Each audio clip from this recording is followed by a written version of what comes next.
한 주간 잘 지내셨습니까?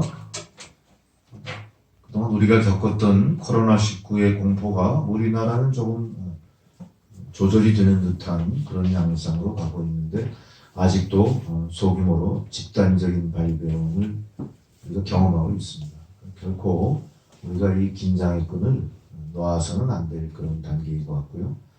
우리나라가 그렇게 코로나에 대해서 잘 대처하고 있는 동안 놀랍게도 이 질병들은 전 세계적으로 확산이 됐는데 그 전 세계적으로 확산되는 그 중심에 유럽 대륙이 있더라고요. 유럽 대륙의 어떤 지정학적인 그런 상황이나 또 유럽이 이시공동체로 묶여 있고 어떤 국경 없이 통행이 자유로운 그런 것들이 있어서 그런지 몰라도 굉장히 그 코로나19가 확장되고 퍼져나가는 속도가 엄청나게 빠른 걸 보면서 이런 여러 가지 상황과 13세기에 있었던 유럽의 패스트가 창궐해서 유럽 인구의 거반 대부분이 죽었던 그런 일도 상기하게 됩니다. 어쨌든 그동안 인류는 굉장히 과학적으로 많이 발달됐고 굉장히 문명적인 생활을 한다고 자부하는 듯 했지만 정말 이 코로나19라고 하는 이 질병에 대해서는 두 손 다 놓고 있는 거죠. 미국도 속수무책이고 어떤 대안이 나오진 않고 있어요. 우리는 이런 것들을 통해 당장은 목숨이 위태로운 일에만 집중하고 있지만 사실은 이런 상황들을 통해서 우리가 정신적으로 공황 상태에 빠지지 않을까. 이게 더 무서운 거예요. 사람들은 자기가 병에 걸리지 않았음에도 불구하고 뭘 생각합니까? 생존을 경쟁하기 시작하죠. 사재기 열풍이 단적으로 일어나는 거예요. 오히려 선진국이 더 심한 것 같아요. 우리는 선진국 사람이라면 상당히 지각이 있고 지식이 있고 어떤 뭔가 안정적인 그런 사회 구조를 갖고 있다고 봤는데 실제로 하는 행동들을 보면 본능적으로 행동. 미국이나 유럽의 슈퍼마켓에 필요한 생필품이 다 동일합니다. 또 생필품을 먼저 쟁탈하려고 하는 그런 일들이 벌어지는 걸 외신으로 봤죠. 물론 과장된 부분도 있을지 모르지만 어쨌든 우리가 그동안 경험해보지 못했던 혼란이 세상 가운데 있는 거예요. 사람들은 내가 병에 걸리지 않았더라도 앞으로 닥칠 세상에 대해서 불안해하는 겁니다. 너무나 불안해하는 거예요. 그 불안해하는 정도가 차이는 있을지 몰라도 사실 저도 불안합니다. 사람이 많은 거 피하게 되고요. 하다못해 한강변을 자전거로 달리면서 운동할 때도 일렬로 지나가는 자전거 쫓아가고 싶지 않아요. 옛날엔 경쟁적으로 쫓아가서 추월도 하고 막 그래요. 그것도 싫어요. 가끔씩 자전거 대열이 길어지고 잘 타는 사람들 쫓아가다 보면요. 가끔씩 그 사람들이 힘들 때 침도 뱉거든요. 옆에가. 소음이 안 되니까. 뭐 물 먹으면서 물도 막 뒤로 흘리고 그래요. 조심스럽다고요. 난 몇 번 그거 당해본 경험이 있어서. 이제는 그래서 야 저러다가 괜히 또 코로나 이상한 거예요. 이게. 이상한 거예요. 쫓아가지 않게 돼요. 그리고 이제 이렇게 조금 밀폐되고 으슥한 곳을 지나가게 될 때면 여기 숨 안 쉬고 지나가야 돼요. 참 어떻게 보면 참 이게 헛웃음이겠죠. 웃음이 나올 수밖에 없는 이게 왜 이럴까? 왜 이럴까? 근데 그게 나만 그런 게 아니더라고요. 다른 사람들이 다 같아요. 주변에 마스크를 썼는데 안색이 좀 안 좋다든가 마스크를 쓰면서도 콜록대는 사람이 있다면 그 주변에 있던 사람들이 어떻게 할까요? 다 도망가 버려요. 거리를 두는 거예요. 그런 게 지금 우리의 현실입니다. 그만큼 우리의 마음속에 공포심이 있다는 거예요. 두려움이 있다는 거예요. 자, 전쟁 말고 이러한 공포심이 그렇게 모든 사람들의 삶 속에 깊이 침투해 있고 만연된 시대가 있었을까요? 자, 역사라는 것은 당대에 살아가던 사람들 중심이 역사인 겁니다. 우리 역사에는 없었어요. 우리가 알았던 조상들의 시대는 있을지 몰라도 당대에는 그런 일이 없었어요. 그렇다고 제가 인생을 오래 산 건 아닙니다만 평균적으로 살았다고 생각할 때 우리에게는 없었던 것 같아요. 전후 세대에게는 그런 일이 없었어요. 예전에 물론 제가 어렸을 때 콜레라나 뭐 장티푸스나 이런 전염병이 매 여름만 되면은 일어났던 일 기억해요. 그렇지만 그때도 그렇게 두려워하거나 그러지 않았어요. 그때는 참 다행스럽게도 백신 접종이라는 게 있었잖아요. 예방주사를 맞으면은 낫겠지 하는 기대감과 안도가 있었다. 지금은 어떻죠? 아무것도 없는 거. 아무것도 없는 거. 자, 이제는 이 병이 또 두려운 게 아니라 뭐가 또 두렵습니까? 이 병으로 인해 무너지는 경제관계. 자, 지금 세상은 어떻습니까? 한 나라만이 모든 물을 독식하는 세상은 아니에요. 산업도 분업화되어 있어요. 중국이 우한 폐렴 처음 나타났을 때 공장이 문을 닫으니까 무슨 일이 벌어져요? 당장 우리나라 현대자동차 올스톱됩니다. 자, 중국이나 선진국들이 노동력을 많이 동원해야 되는 산업을 다 어떻게 합니까? 제3세계로 전부 분업화시켜서 다 공장을 내보냈어요. 그러니까 어때요? 지금 이 사태에서 당장 필요한 기초적인 의료기구나 마스크를 생산하는 그 공장이 없는 거예요. 이게 현실입니다. 자, 유럽은 어떻습니까? 유럽이라고 다를까요? 유럽도 마찬가지예요.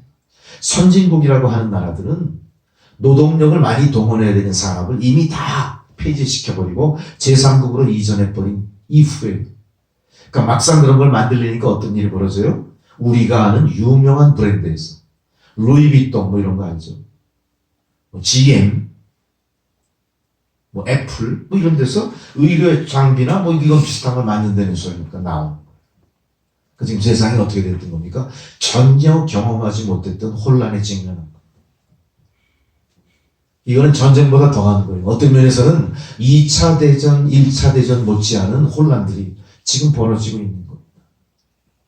그동안 우리는 얼마나 많은 교류를 통해서 많은 문명, 많은 선진화된 그런 의식 이런 걸 우리가 흡수하고 배양했는지 몰라요. 그렇지만 막상 이러한 전염병 사태가 터지고 나서는 그것이 우리에게 아무 소용도 없는, 오히려 그런 것이 전염병을 확산시키는 데 있어서 일조한 꼴이 되어버렸어요. 지금 제일 먼저 뭐가 나옵니까? 교류 중단이에요. 국경 폐쇄하는 거예요. 더 이상 이제 나라와 민족과 민족들이 교류하고 서로 주고받고 못하는 거예요. 다 고립되는 겁니다. 제일 먼저 누가 피해를 받아요? 관광산업, 항공사가 문을 닫기 시작해요. 생각해보세요. 어떤 항공사는 뉴스를 보니까 그 회사가 갖고 있던 수십 대의 비행기를 대부분 다 반납시키는 그 모습을 봤어요. 엄청나게 많은 항공사 승무원들이 어떻게 돼요? 조종사들이 무급 휴직을 해요. 무급 휴직. 무기한 휴직이, 무기한 휴가를 떠나는 거예요. 아니면은 거기서 해고가 될 뻔해요. 자, 이제 이런 일들이 점점 우리 주변으로 다가와요. 이거는 전염병으로 야기된 문제이긴 하지만 앞으로 전염병이 통제가 됐을 때 그 이후에 우리가 감당해야 될 무거운 짐을 또 예고하는 겁니다. 자, 우리는 이 재앙을 우리 스스로 감당하는 데 실패한 거예요. 그렇다고 절망하진 않습니다. 그렇다면 우리가 바라볼 것은 뭘까요? 역사를 주관하시는 하나님뿐이 계시지 않지 않나. 자, 그거를 우리가 어떻게 알 수 있냐면 성경을 통해 우리가 알아볼 수가 있어요. 자, 오늘 말씀에 나오는 큰 놀이 있고 풍랑이 있었다, 바람이 불었다, 이건 뭘 얘기하냐면 세상에 재앙이 닥쳤다, 이 얘기예요. 자, 그러나 인류 역사와 더불어 재앙은 우리에게 늘 있었던 것들입니다. 보세요. 자, 인류가 세상에 나오면서 제일 큰 재앙이 뭐였을까요? 제일 먼저 생각나는 게, 여러분 잘 생각해 보세요. 뭡니까? 하나님으로부터 멀어진 거, 쫓겨난 거예요. 우리가 에덴 동산에서 쫓겨난 게 재앙의 출발이었어요. 쫓겨났어요. 더 이상 하나님은 우리를 돌봐주시지 않아요. 그러면서 우리가 어떻게 됩니까? 세상에 엉겅퀴, 모든 잡초, 땀 흘리고 노동해야 되고 아이를 낳을 때 산고를 겪어야 되고 이제는 영원히 사는 영생체가 아니라 뭐예요? 수명대로 사는 존재가 된 거예요. 이게 재앙이었습니다. 그건 재앙이었습니다. 또 재앙을 따져보세요. 자, 보세요. 인류가 세상에 나와서 제일 먼저 가인과 아벨을 기억해 보십시오. 전혀 예상하지 못했던 살인이 벌어집니다. 어떻게 사람이 사람을 죽일 수 있습니까? 인생은 피조된 존재인데 최초의 살인이 발생하는 재앙이 있었습니다.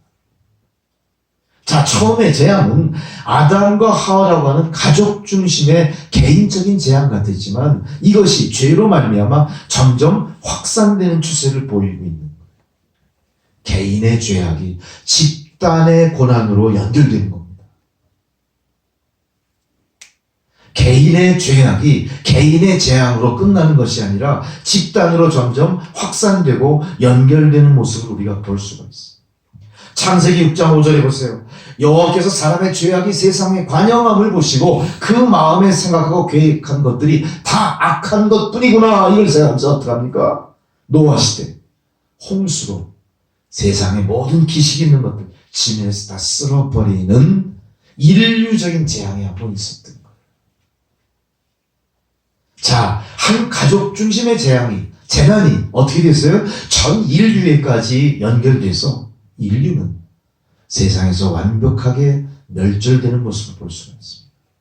또한 우리는 구약성경을 통해 욥이라고 하는 사람의 개인적인 고난도 우리가 기억합니다. 여인에게서 난 사람은 사는 날이 적고 괴로움이 가득하다 이렇게 얘기했죠. 나는 망한 인생이다. 우리는 다윗의 얘기를 통해 시편 기자의 여러 가지 그 탄원하는 기도의 내용들을 통해서 얼마나 많은 인생들이 핍박받고 고난 속에 있는가를 우리가 알 수가 있어요.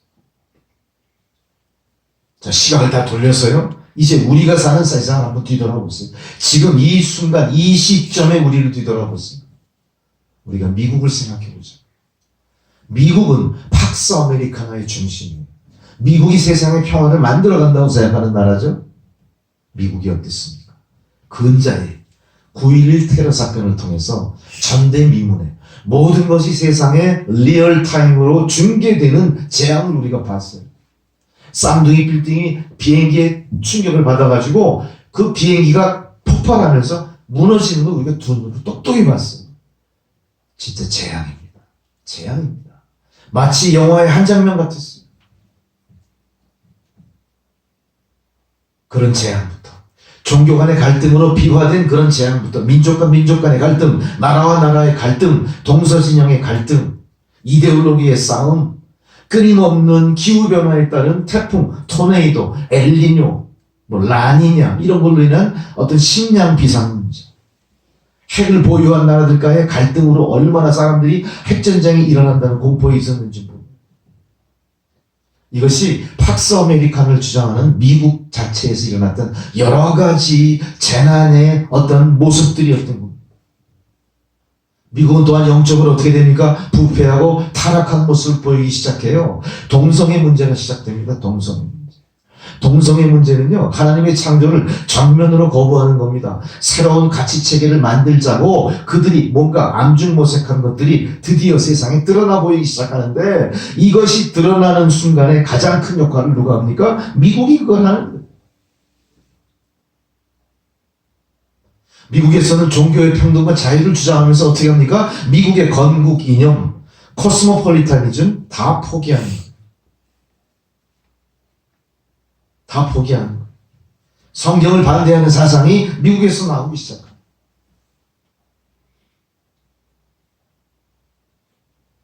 미국의 동성애에 관대했던 모든 것들은 이제 전 세계에 퍼져나가서 마치 민주주의를 상징하는 것, 인류애를 이야기하는 것, 어떤 인간이 가질 수 있는 고유의 권리를 주장하는 걸로 누구나가 다 그렇게 받아들여. 그럴 수 있어. 미국은 그래서 어떻게 합니까? 뭔가 가정 무슨 조사를 할 때, 회사에 무슨 서류를 제출하고 이럴 때 거기 성별을 구별하는 안에 뭐가 있어요? 메일, 피메일 또 하나가 있어요. 남성, 여성 또 하나가 있어요. 정확히 기억은 안 납니다. 그만큼 동성애에 대한 문제는 어때요? 관대한 것 같은 걸 포장하면서 깊숙이 우리 삶 속에 들어와 버린 거예요. 이거는 성경을 정면으로 부정하는, 하나님의 권위에 정면으로 도전하는 아주 위험한 사상이 되는 거죠. 자, 미국은 그렇다 치고 우리가 살고 있는 대한민국을 보세요. 대한민국은 지금 어떤 상황입니까? 남북이 대치하고 있죠? 막연한 대치가 아닙니다. 정전 휴전 상태예요. 전쟁이 끝난 게 아닙니다. 거기다가 핵 문제가 있어요. 북한은 끊임없이 어떻게 합니까? 전혀 공개되지 않은 상황 속에서 암암리에 핵을 개발해서 그 핵으로 자기들의 생존을 보장받으려고.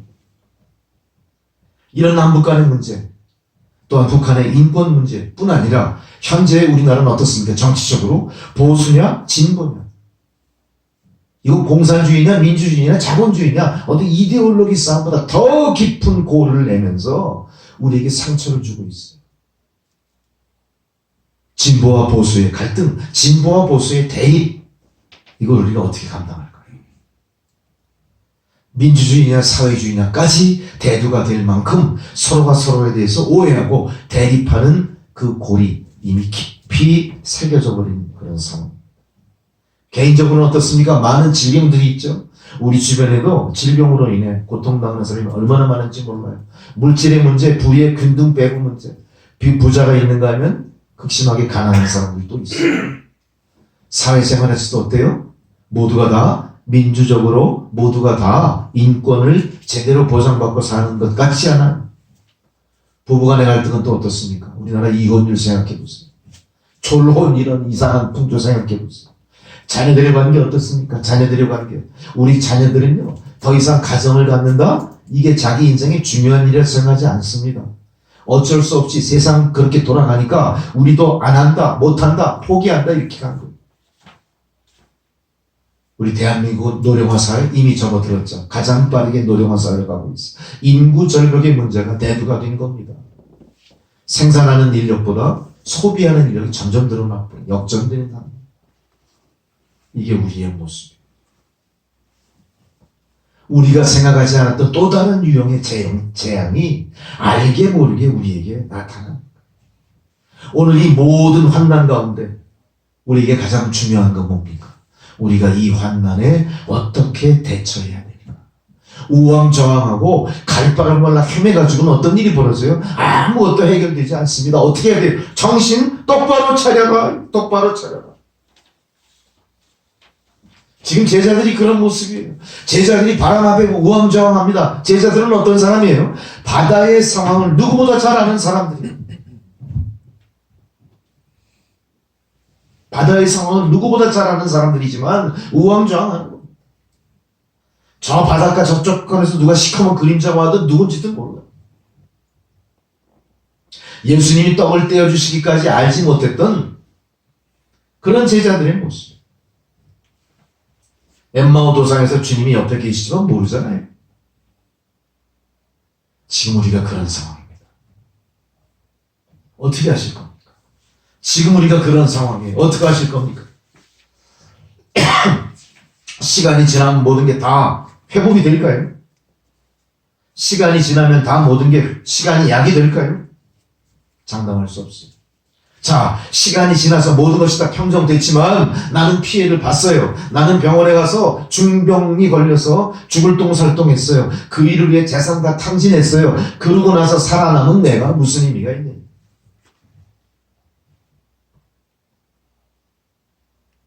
모든 질병을 다 이겼지만 모든 산업구조는 완전 바닥으로 주저앉았어요. 다시 이것을 회복시키기에는 얼마나 많은 시간과 재원이 필요한지 아무도 예측하지 못할 상황이라면 어떻게 되는 거예요? 우리는 불타고 나서 잔재 위에 앉아있는 꼴뿐이 안 되는 겁니다. 우리가 그토록 현명하게 잘 대처했다고 했지만 완벽한 대처는 없는 거예요. 역사 앞에. 세상의 재난 앞에 완벽한 대처는 있을 수 없습니다. 얼마나 많은 대가를 치르느냐의 문제인 거예요. 이미 수많은 사람들이 죽어갔습니다. 죽어갔습니다. 우리는 여기에서 우리가 당하는 질병뿐만 아니라 이제 영적인 문제에 있어서도 어떤 해결을 찾으려고 노력하셔야 됩니다. 백신을 개발하는 건 물론 중요합니다.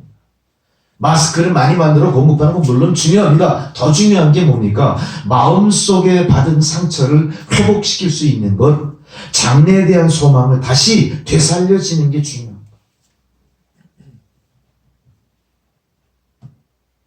유럽이 우리나라처럼 이 사태에 발빠르게 대처하지 못한 이유가 뭡니까? 유럽이 과학이 발달되지 않아서 못한 거 아니에요. 그 사람들은 민주주의가 저해되는 일이 생겨서는 안 된다.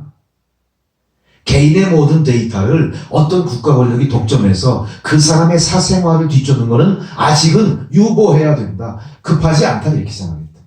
우리나라는 어떻게 했습니까? 휴대폰 통해서. 확진자들 어떻게 하죠? 모든 동선 다 파악해요. 미국이나 유럽은 그거 자체가 헌법에 문제가 있기 때문에 저촉을 받기 때문에 어떡합니까? 주저했던 거예요. 유럽은 빅브라더라고 하는 보이지 않는 큰손, 정부가 갖고 있는 그 막강한 힘에 대해서 많은 상처를 입은 역사가 있습니다. 히틀러가 그랬겠죠. 유럽은 그걸 두려워하는 거예요. 우리가 다시 그렇게 어둠의 시대로 뒤돌아갈 수는 없다. 우리가 발전시킨 민주주의를 통해서 오히려 새로운 돌파구를 열어나가야지 우리가 과거를 돌이킬 수는 없다. 이거 좀 잘 생각해 보죠. 스웨덴 같은 경우는 어때요? 방치해버려요. 집단 면역을 스스로 갖게 만들자. 이렇게. 그게 민주주의라는 가치를 지키는데 더 합리적인 거다 이렇게 생각해. 우리나라는 어떻게 했습니까? 그냥 다 해버려요.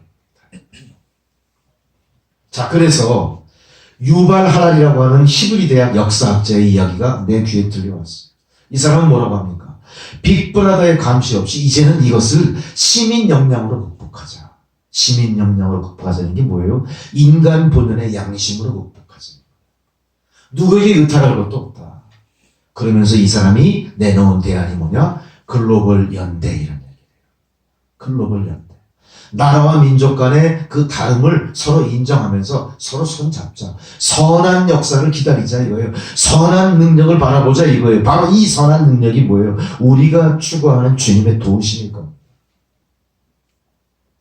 우리가 추구하는 주님의 도우심을 바라는 사상이 그 근저에 있다면 우리는 충분히 글로벌 연대할 수 있고 선한 역량을 동원해서 이거 극복할 수 있다 이거예요.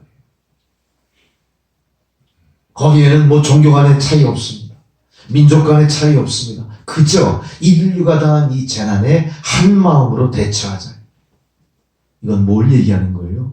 하나님이 만들어 놓으신 세상 하나님 손으로 결정하십시오 하고 의탁하는 거나 마찬가지입니다. 만일 그런 믿음의 구심점이 하나님 중심으로 시작되고 하나님으로 돌아가는 정신이 없다면 이건 뭐예요? 또 다른 혼란을 초래할 것이고요. 그 상황을 주도하는 자는 새로운 권력을 갖게 되는 겁니다. 그건 좋지 않은 거예요. 이미 역사 속에 우리에게 보여주셨던 역사의 주관자이신 하나님 앞으로 우리가 찾아가 엎드리는 수밖에 없는 겁니다. 엎드리는 수밖에. 자, 그렇다면 오늘 우리가 말씀 속에서 주님이 하신 안심하라 이렇게 말씀하시고 무엇을 안심하라 하는 거죠. 무엇을 안심하라. 우리는 안심하라로 받아들이지만 사실은 용기를 내라 이 얘기예요.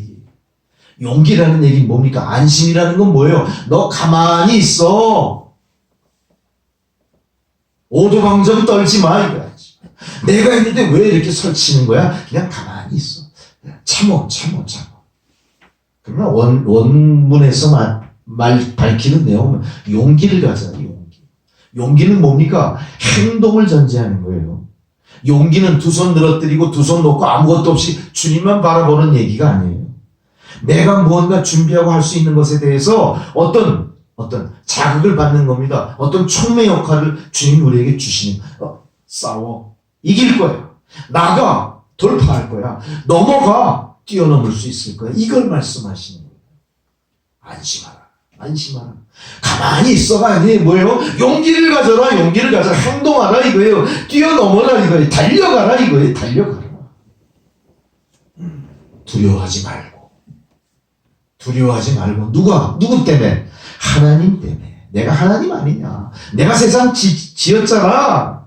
내가 생명을 만들어 너희들을 있게 했잖아. 우리는 인생에 끊임없는 낙심, 끊임없는 도전을 받고 있습니다. 그럴 때마다 우리는 용기를 낼 수 있어야 돼요. 이게 믿음이에요. 그게 우리 곁에 계신 주님과 동행하는 성도의 모습이에요.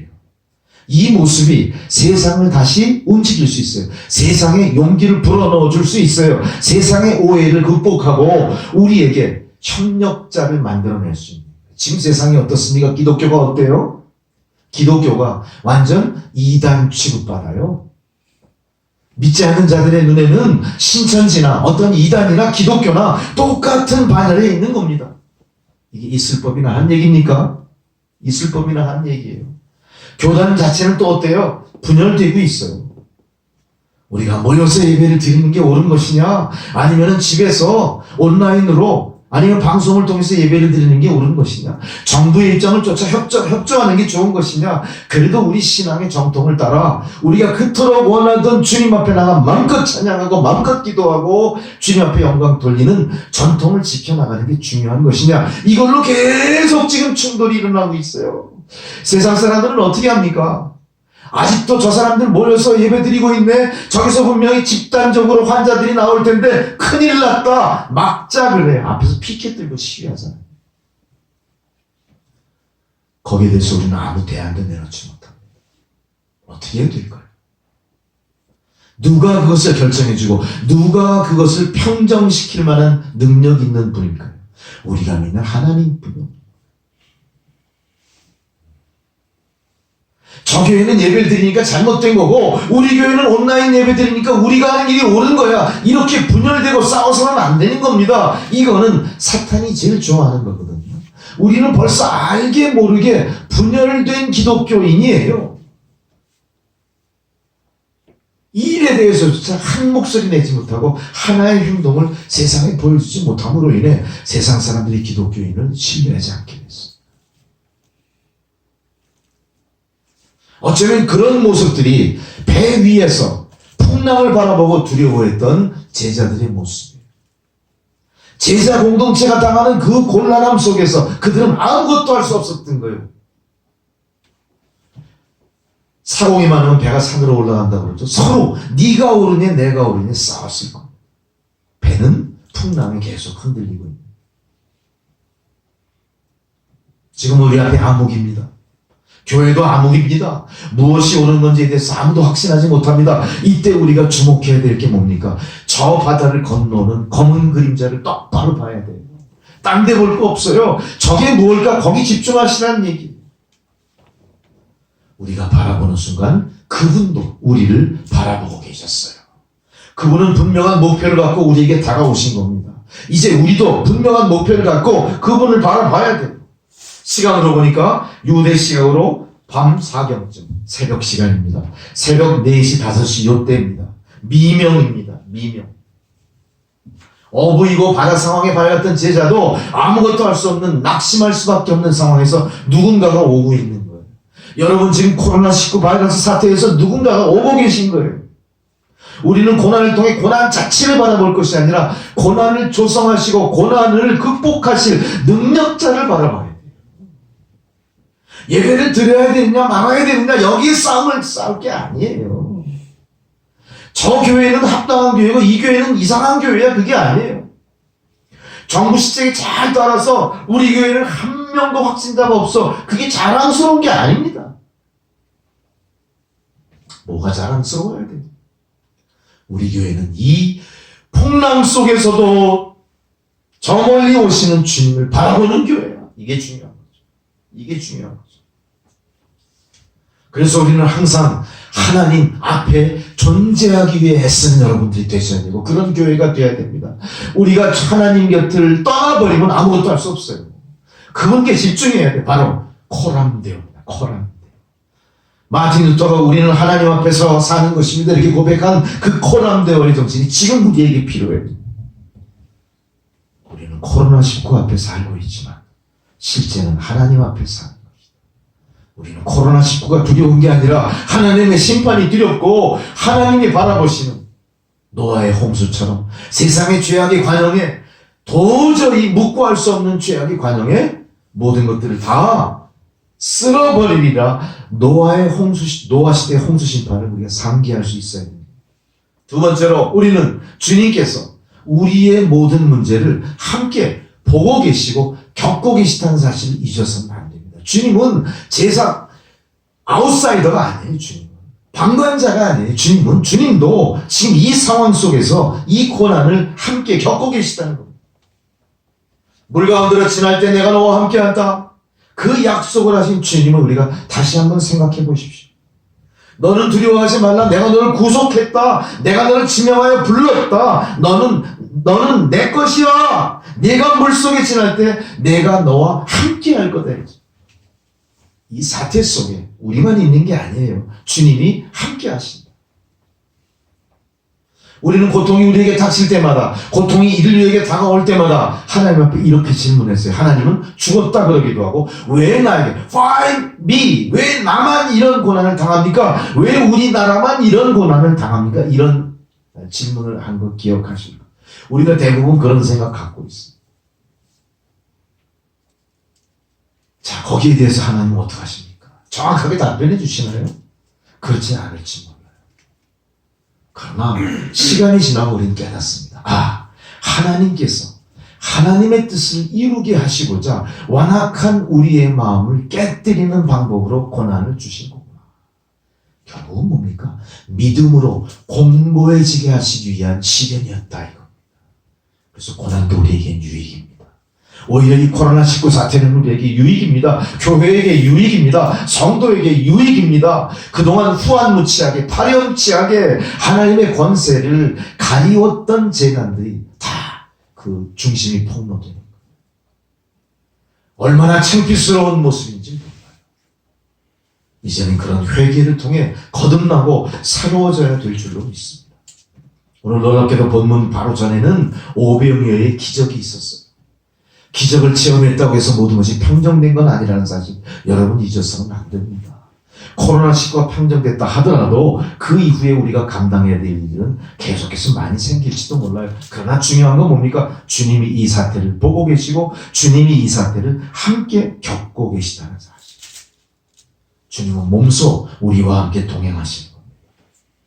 주님은 몸소 십자가를 지고 우리를 대속하신 바로 그 주님이 오늘 이 사태에도 함께 계시다는 사실이에요.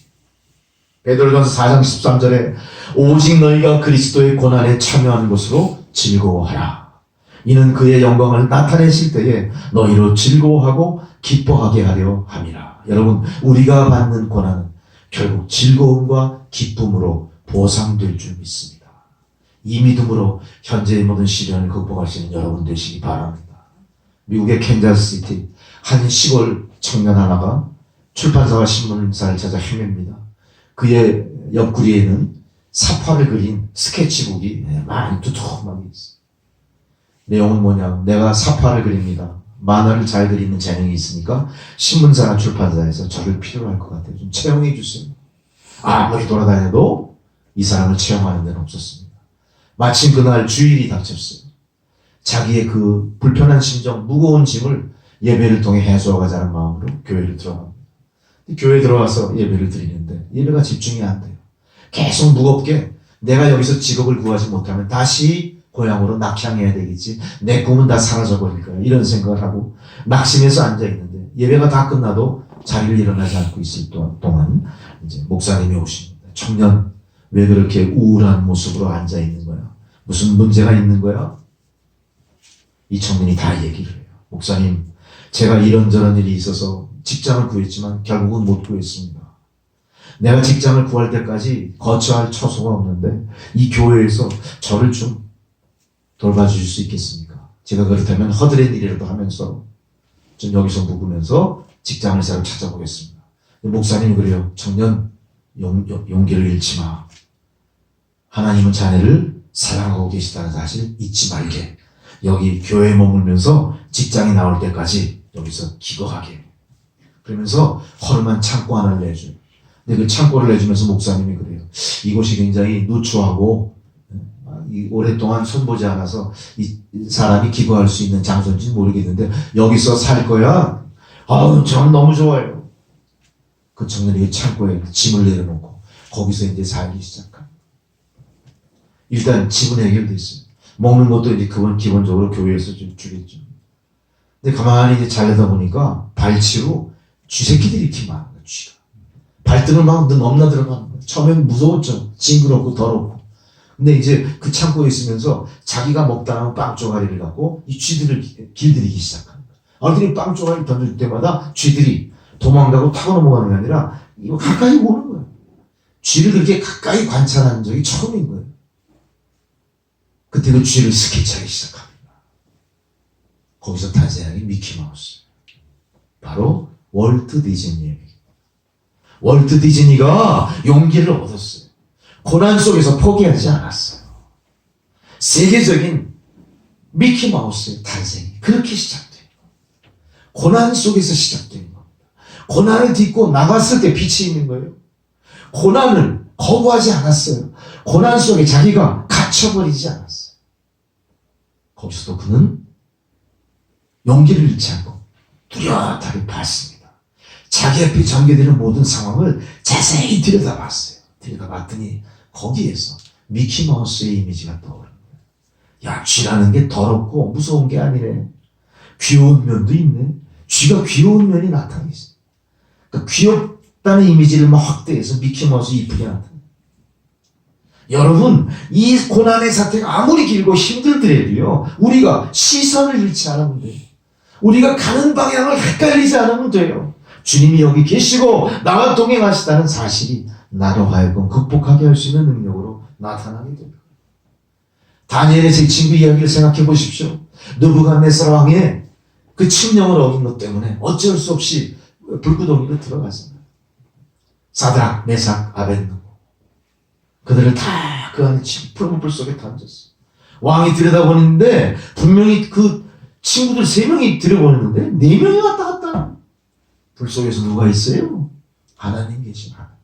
하나님이 보낸 사자가 계신 겁니다. 여러분, 여러분의 고난 속에 누가 있어요? 나를 바라보고 계시고 나와 함께 하시는 주님이 계신 거예요. 주님이 파송하시는 주님의 헬퍼가 있는 거예요. 그 사람과 동행하십시오. 반드시 고난이 극복될 겁니다. 주님은 항상 자신을 계시하십니다. 주님은 항상 자신의 말씀을 통해 우리에게 무엇인가를 계속 말씀하고 계세요. 예배를 통해 계시하십니다. 예배에서 말씀하십니다. 그 말씀을 보고 듣고 각성하심으로 우리는 고난을 이겨낼 수 있는 거예요. 이때 이 시대가 비록 정치적으로, 경제적으로, 정신적으로 모든 상황이 암울하다 할지언정 역사의 주관자이신 하나님의 하시는 일은 완전 무결하신 겁니다. 그분을 신뢰하십시오. 그분께 의탁하십시오. 그분의 사랑과 권능의 역사가 우리를 살리시고 우리를 남겨주실 겁니다. 남아있는 우리가 세상의 희망이 되어야 돼요. 남겨진 우리가 가정의 등불이 되어야 돼요. 남겨진 우리가 쓰러져가는 경제를 회복시키는 그 회사의 기둥이 되어야 돼요. 그게 성도의 본분이고 성도의 능력이고 성도와 함께 하시는 하나님의 자비인 것입니다. 여러분, 부디 우리가 가는 곳마다 세상 사람들이 용기를 얻고 우리가 가는 곳마다 세상 사람들이 주님의 영광을 바라볼 수 있게 그렇게 되기를 바랍니다. 우리를 배반하지 않은 세상 사람들의 시선이 바뀌기까지 여러분 하시던 노력 계속 경주하시고요. 여러분 하시던 인내 더 길게 끌고 가시면서 하나님의 선한 뜻을 이루어드리는 저와 여러분 되시기를 주의 이름으로 축원합니다. 기도하시겠습니다. 주님 은혜에 감사를 드립니다. 고난 속의 세상에 유일한 희망이 바로 믿는 자들임을 다시 한번 깨닫게 하셨사오니 이제 우리가 세상에 나가 과연 빛이 되고 소금이 되는 사명을 감당하는 세상의 희망이 되게 하옵소서. 예수님의 이름으로 기도드렸습니다. 아멘. 우리가 봉헌송으로 432장 찬양 드리시겠습니다.